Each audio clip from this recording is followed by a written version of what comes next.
mudda hayati satatulin wasaha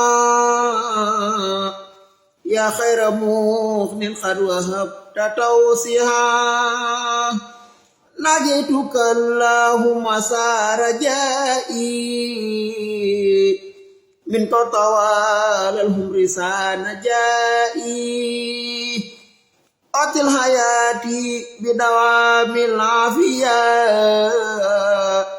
abdan khadiman bil khuyuri dafiyah waliyab ma si'tu fi dunyaya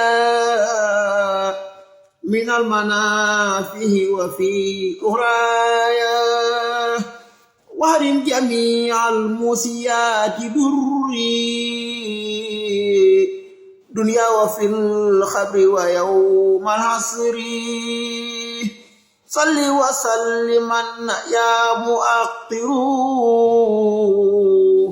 ala Muhammadin wa man qad nasaru